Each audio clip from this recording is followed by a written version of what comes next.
amafaranga amafaranga amafaranga amafaranga. Iri ni rimwe mu majwi yumvikanye mu Rwanda rwo hambere, bikaba rya Buhigiro Yakobo watangiye kuririmba mu mwaka w'1965. Avuga ko muri rusange abahanzi bibandaga ku byo babonaga mu buzima bw'abaturage. Twarebaga ibiba muri sosiyete nka Bitugu ko hari itangiye kuza mu Rwanda, uko hari za resepasi za kumanywa na nijoro, kugira ngo uyibone ukagomba gutanga ikintu.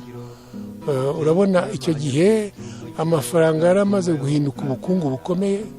Nk'iriya y'agahinda wumva harimo amagambo akakaye cyane, uriya yaturutse agahinda. Urabona igihe mfite imyaka 75 hafi, ibyabaye mu Rwanda bitangira muri 59. Nigaga muri college Nyanza, ari muri secondaire, maze umwaka umwe ababyeyi banjye bajya hanze, sigara mu Rwanda.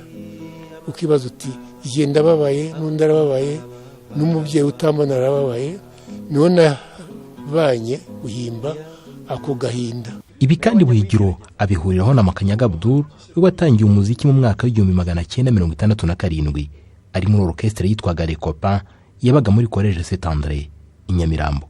Wahimbaga indirimbo wumva ko ari ikintu gishobora kukubaho cyangwa kikaba kuri mugenzi wawe, n'undi wese yakwiyumvamo ko nawe ari muri iyo nzira.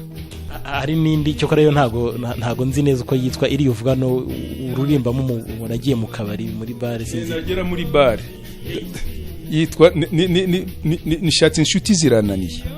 Dore iyo ndirimbo, dore umugabo n'uyu, dore uyu n'uyu ni inshuti yanjye, Imana imuhiruko kuri dashira, yazize genocide, yakundaga abantu, yarasengeraga agasengerera n'abatazi. Aragenda yigira muri Cafe Impala.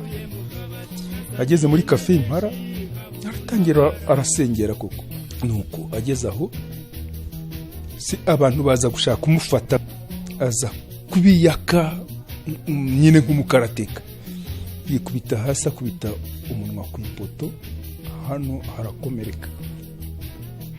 Ntiyashoboraga kuvuga kuko bari bamupfutse umunwa wose. Nuko afata arambwira ngo nimuhe bike, muha bike, aranyandikira ambwira uko byagenze n'abamukubise, nsanga ni inshuti ze. Ubwo ngubwo amaze kubimbwira, ndareba ubwo natangiye kubona nishatse inshuti kuko zirana nizo najyaga nirimbira ibiteka n'ibitano.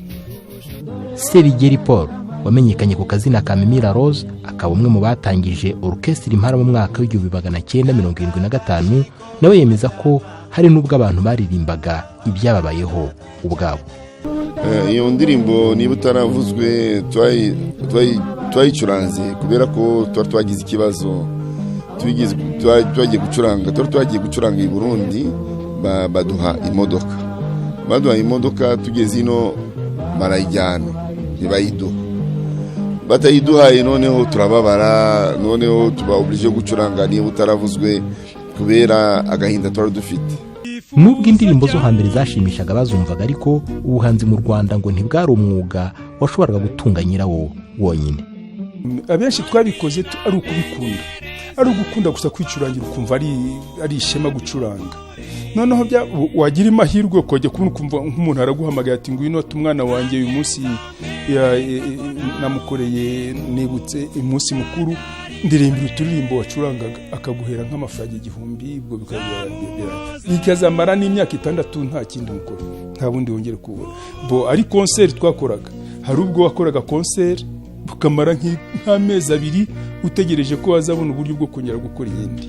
Umuntu urabonaga ko yaririmba, ubikuze akaba yaza akagira icyo aguha, ariko ntibari umwuga nk'uko ubu ngubu ari umwuga. Usibye kwigisha no guhanura, abahanzi bo hambere bakundaga kuririmba urukundo. Bene izo ndirimbo zigafasha cyane abantu kwidagadura.